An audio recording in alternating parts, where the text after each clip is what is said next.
Okay, welcome back to the second part of the video. So for this portion here, I would assume that you already know the 5 factors that affect the rate of reaction, and you should have no problem actually answering them in a template manner. So right now what we will be doing is we will apply them to graphs to try to interpret sketch graph. Like I said, for this region, mole as well as acid-base concepts would be required. So if you have issues with these two portions, you can actually read, you can even watch my video on acid bases and as well as mole. Okay, make sure that you have a good understanding of these two topics before you actually attempt this section of rate of reaction. Okay, so what are enzymes, by the way? Just very quickly, you might have heard of enzymes if you take bio. Alright, enzymes are same. They are like catalysts as well. They all speed up the rate of reaction.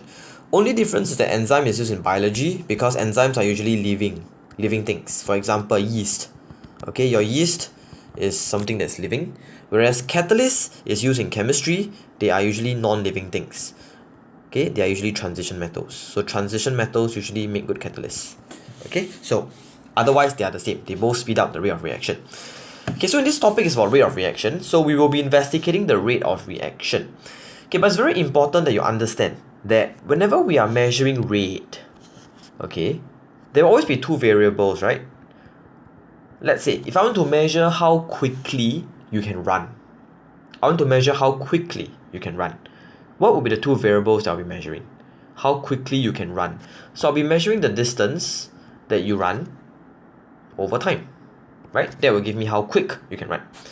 If I want to measure, let's say, how quickly you can, let's say, eat, same thing. I would measure the two variables. The first variable will maybe be how much food you eat with respect to time. So the key here is that whenever we are dealing with rate, one of the variable will always be with respect to time. Okay, hope that makes sense. So one very common way we measure the rate of a reaction, because in a reaction, let's say A plus B produce C. C is the product, right? A and B are the reactants. So one very easy way we use to measure the rate of reaction is simply measuring how much product is produced over time. How much product is produced over time. Or we measure how much reactant is being used up over time. Makes sense, right? Because as the reaction proceeds, I'll start getting more product. I just measure how much product produced over time. That gives you the rate. On the other hand, reactants would always be used up as they become products. So I can also measure how much reactants is used up over time. Okay, so these are the two main ways we use to actually measure the rate of reaction in chemistry. Okay, there's always time used as a quantity. Always time. We need over time to be able to measure the rate. So here we actually have 4 different setups as to how we measure the rate of reaction. Okay, you can ignore this, you can ignore this. The focus will really be of these two, because this two is usually tested, so you're expected to know. So like I said, to measure the rate is always time against another variable. Okay, so very often, okay, so for the O levels, okay, we are usually measuring in terms of the gas. So whether it's product or reactant, we usually assume that it's a gas. So we only learn how to measure the rate if it's a gas, because it's very convenient. So to measure the product form over time, I can simply just measure how much gas is produced over time. So here I have limestone, which is calcium carbonate. You need to know this. Nitric acid. So when they react, they form saltwater carbon dioxide gas. So my product carbon dioxide would be formed and collected in my gas stream. So in this way, I can actually measure the product form over time. And in this case, because the product is a gas, I can calculate the volume produced. Alright? And that's how I get the volume over time. I get the rate. On the other hand, this is another very common setup, whereby again, calcium carbonate, my limestone, will react with nitric acid. It produces carbon dioxide gas. So the carbon dioxide gas will actually, as a gas, it will leave and escape. And when it escapes the flask, my electronic balance will decrease in mass. So now what I measure is I measure the loss of mass of the vessel. I measure here how much mass it loses over time. And that will give me the rate of reaction. Okay, so these two are the two most common setups you need to know how to draw, interpret, and explain. Okay, again I say it's always with respect to a gaseous substance. Okay, either you produce gas and collect it with a gas syringe, that gives me the volume of gas produced over time, or you let the gas escape, you measure how much the mass change, and then you take mass change over time. Those will still give me the rate of reaction. Okay, so I hope this is clear. Yeah. Okay, take note also, okay, that when we are talking about this particular setup here, right, this weighing scale setup, very often you will see question putting a cotton wool over here, and they will ask you, what is the function of the cotton wool? Well, it's simple. The cotton wool is to prevent acid spray. What is acid spray? Acid spray occurs when the acid, because when they react, right, at the beginning it might be a bit vigorous, the acid might spray out. So acid spray is to prevent the acid from spraying out. I hope you think about it. Why do you think you want to prevent the acid from spraying out? That's very important. Why do you think you want to prevent the acid from spraying out? Okay, reason is because when the acid sprays out, the mass will be affected. But you do not want the mass to be due to the acid spray. You are trying to use the mass to determine the rate of reaction. So the mass must be purely due to CO2. If acid sprays out, then this mass will be affected. Your rate of reaction will not be accurate. Okay, so that's the reason why you want to put a cotton wool. But why not put, say, a stopper? Instead of a cotton wool, why not I put a stopper, a cork, to seal it up? Okay, reason is because if you do this, then the CO2 can't even go out. Then the mass can't change. Then you can't measure anything. Okay? Okay, nah? So, okay, with that said and done, yeah. So, in this case, if I were to measure the amount of gas collected, okay, if I were to measure the amount of gas collected over time, I would then have a graph that says the volume of gas over time. Right? I'll get a graph, and then if you know from your math that the gradient of the graph gives me the rate. And that's how we get the rate of reaction. Okay? Same for this. Over here, you're measuring the loss of mass, right? So you'll plot a graph that says loss of mass over time. It should go downwards. And then the gradient again gives me the rate. Okay? So the next part of the lesson is really to interpret all these graphs and to be able to know how to sketch and draw. Okay, so here again are the two setups I've mentioned. Either use the gas syringe method to collect the gas, or we use a flask measuring scale, this electronic balance method, where you measure the change in mass. Okay, like I said, cotton wool is to prevent acid spray. So know how to draw, know how to interpret. Okay, these two are important. Okay, this portion I'll just skip it, it's not so important. Now, final part here. Okay, so here's a common graph, right? Like I said just now, you're measuring the volume of gas produced. So here's the volume of gas produced over time. Okay, this will be for this particular setup, this one, where you're measuring the volume of gas produced over time. Alright, this gives me the rate. So going back to the graph, volume of gas over time. So whenever I see a graph like that, it tells me something about the rate. Okay, imagine if my graph, right, this is volume of gas, this is time. Imagine if my graph is like that. What does it tell me about the rate if my graph is like that? Well, pause the video to think about it. If the graph is like that, what it tells me, right, is that the rate of reaction is constant. Right, because the gradient is constant. But this is not true, right? Because rate of reaction is never constant. Okay, rate of reaction is never constant. In fact, this is how a graph would usually look like, whereby it is not a linear graph. So this is not true. Okay, so point to take note is that rate of reaction is never constant. Alright, it always changes. How would it change? So as we can see from this graph, look at the gradient. The gradient is always steepest at the start, which implies that at the start the reaction is the fastest. As it progresses, the gradient decreases, become less steep, so the reaction rate slows down. And ultimately, the gradient becomes zero, which means that the reaction stops. So a typical graph would always have this kind of shape, okay, where the rate of reaction is always fastest at the start, slow down as it progresses, and eventually stops. This is important, okay? The rate of a graph is never linear.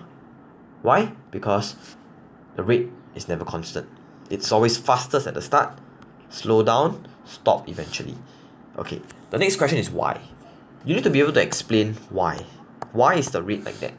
Why is the rate fastest at the start? Oh, and by the way, whenever we say fastest at the start, what do we mean by start?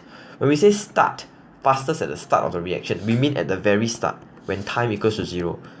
Okay, so whenever the moment the reaction starts, when your time equals to 0, that is when the reaction is the fastest, and it will slow down and eventually stop. So why is it that the rate of a typical graph or the rate of a typical reaction is always like that? Fast at the start, slow down and stop. Well, this has something to do with your 5 factors. Okay, specifically your concentration.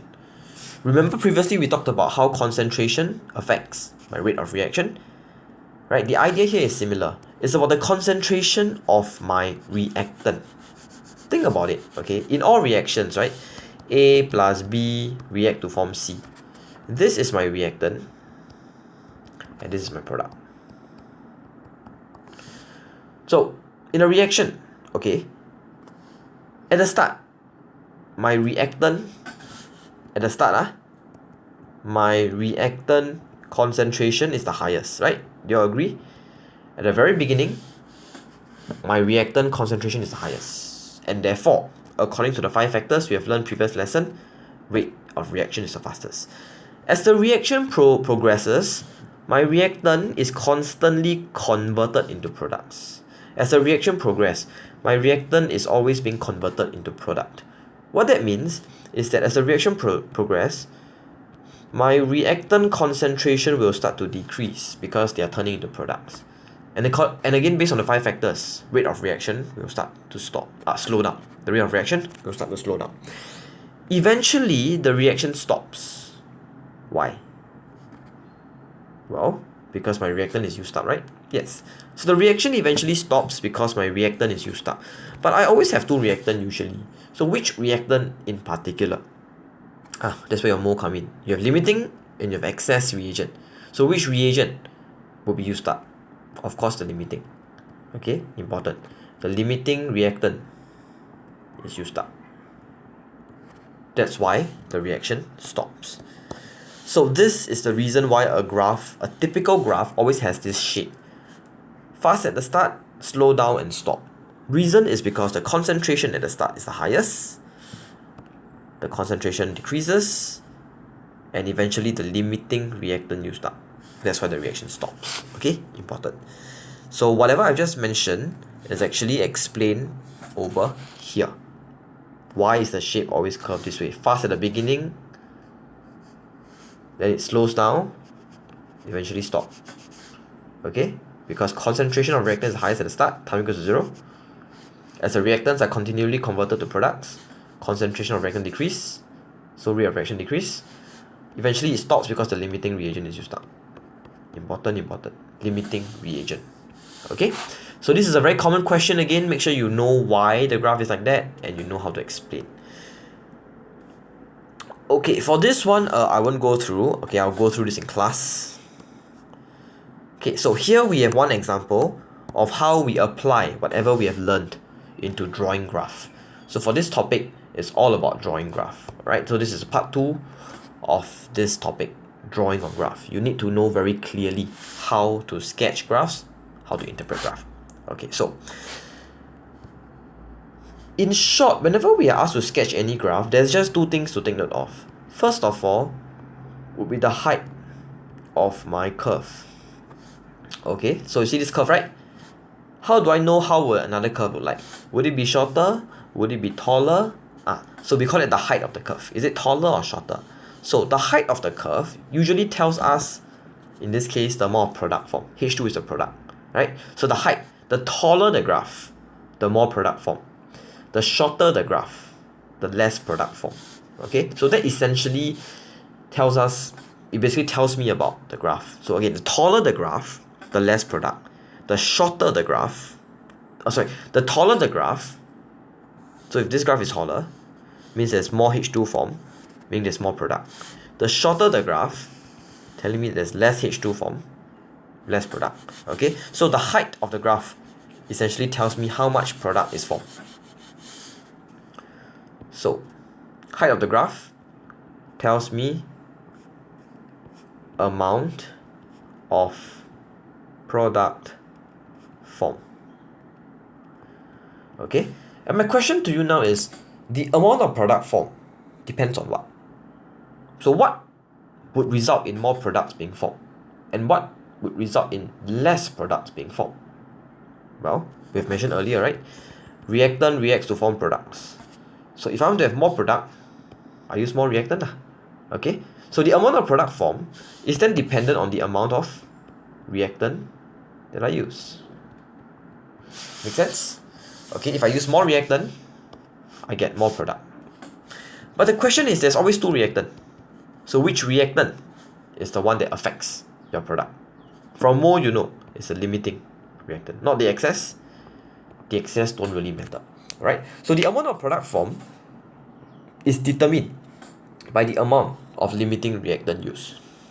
Okay, so to put that in perspective, the height of the graph is essentially dependent on the amount of limiting reactant I use. So I'll say again, the height of the graph, whether it's tall or whether it's short, is essentially dependent on the amount of limiting reactant that I use. Now let's be a bit more specific. What do I mean by amount? Amount is a very, very vague term, right? So amount can mean volume, can mean mass, can mean a lot of things. So in this case, amount actually means mole. Amount here means mole, the number of mole. Okay, so once again, in short, the height of the graph ultimately depends on the mole of limiting reactant use. If I use more mole of limiting reactant, my graph would be taller. If I use less mole of limiting reactant, my graph will be shorter. It's as simple as that. Okay, so that's the first thing. Now the second thing is easier, is the gradient of the graph. Okay, steep or less steep. So the gradient of the graph tells me the rate of reaction, whether it's fast or slow, and the rate of reaction is dependent by the 5 factors which we have covered extensively in our previous video. Okay, your temperature, surface area, pressure, concentration, and catalyst. So in short, the gradient of the graph tells me is determined by the 5 factors. Okay, so whenever we want to sketch any graph, these are the two main things we look at. How tall should the graph be, and how steep should the graph be? Okay, so please write this thing down somewhere. You really need to know this. This is basically the gist of this whole topic. If you can get these two things, these two fundamental points very clear, you would have no problem sketching graphs. Okay, so I'm going to erase this now. Okay, and with this now, let's go into the question.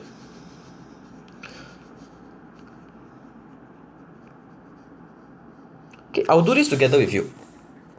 So here we have a graph called graph 1. And in graph 1, I have 1 gram of magnesium ribbon reacting with excess 0.1 mole per dm cube. I hope you know that mole per dm cube is the units for concentration. Okay, temperature 25 degrees Celsius, hydrochloric acid.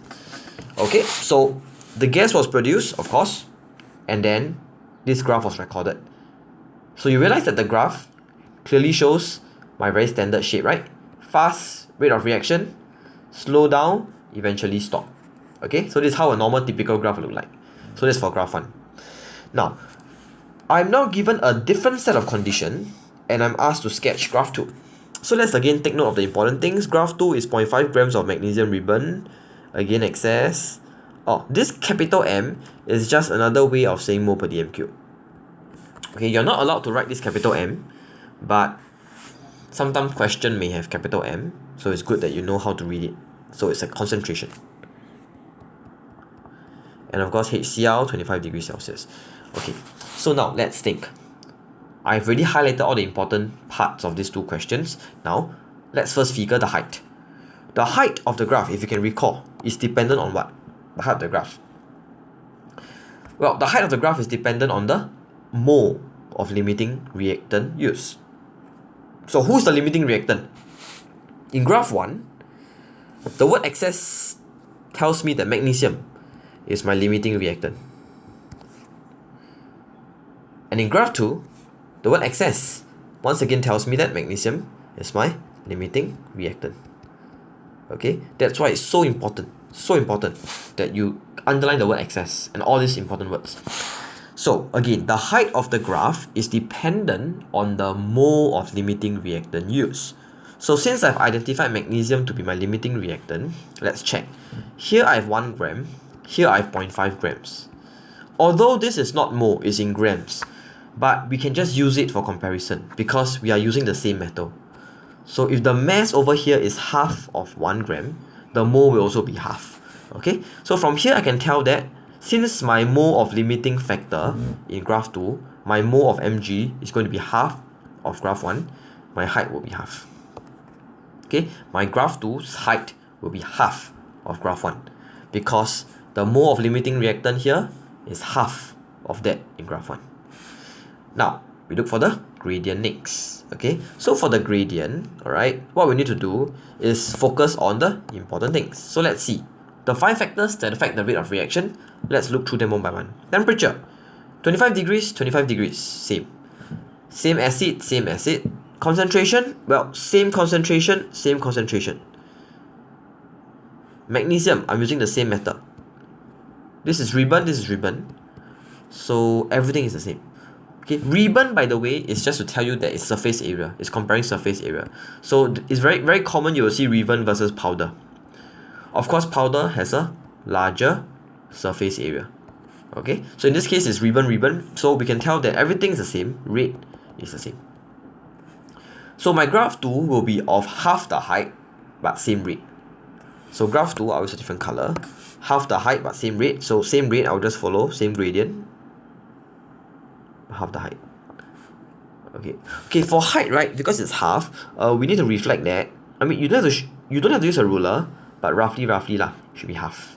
Okay, same rate, half. So this is how graph 2 will look like. Okay, so let's just try another example together.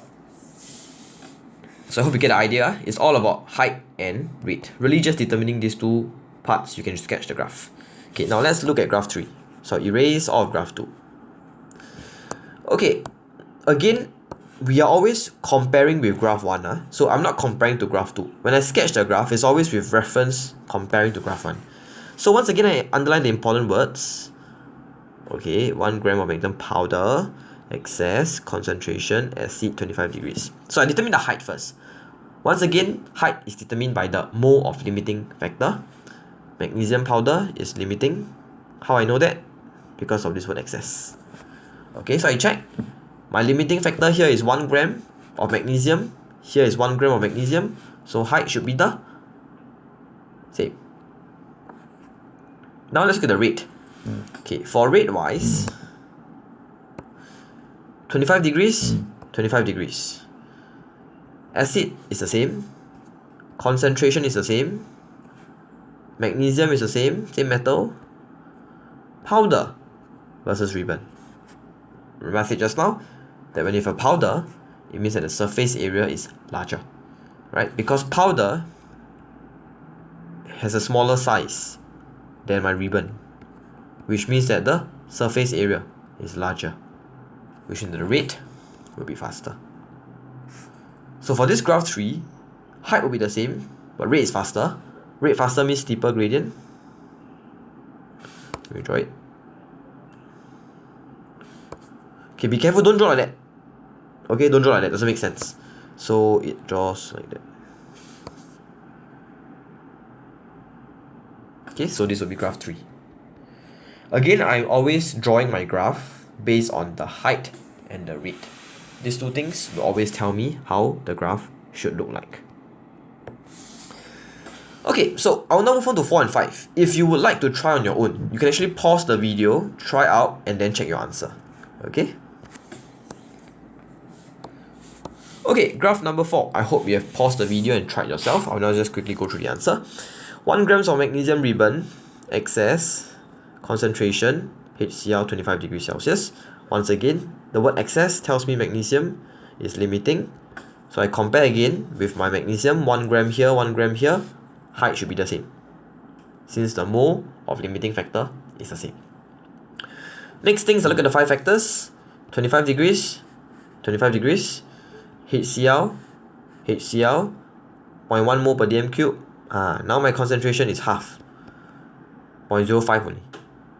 Magnesium, ribbon. So this is the only difference, and since the concentration is lower, the rate should be slower. So same height, but slower rate. Okay, it's a different color. It would look like that. Same height, slower rate. Okay, just resketch it. Same height, slower rate. So this will be graph number 4. Okay. One common question I get from students asking me, how do I know if the gradient of this graph is steeper or less steep? So imagine that you are trying to climb up the curve. Is it easier to climb up curve 4, the red curve, or is it easier to climb up this light blue curve? Right? It's definitely easier to climb up the red curve, right? Because the red curve is less steep. So it means that the gradient of the red curve is less steep, therefore the rate of the red curve is slower. Okay, so there's one quick way we can tell. Okay, very quickly move on to the final part.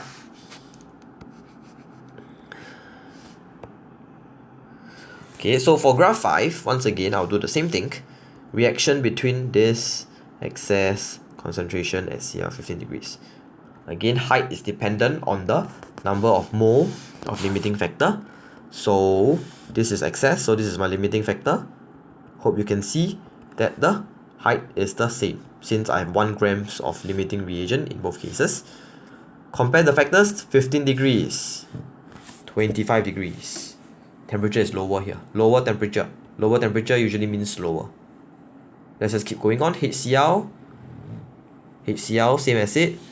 0.1 mole per dm cube, 0.1 mole per dm cube. Magnesium ribbon. Okay, so the only difference is temperature, which is lower, so slower.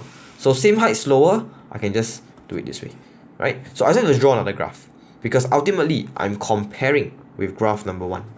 Okay, so I hope this gives you a better idea of how we apply what we have learned to sketch a graph, okay, which ultimately boils down to these two things again. The height of the graph, which is dependent on the mole of limiting reagent used, and the rate of the graph, which is dependent on the 5 factors.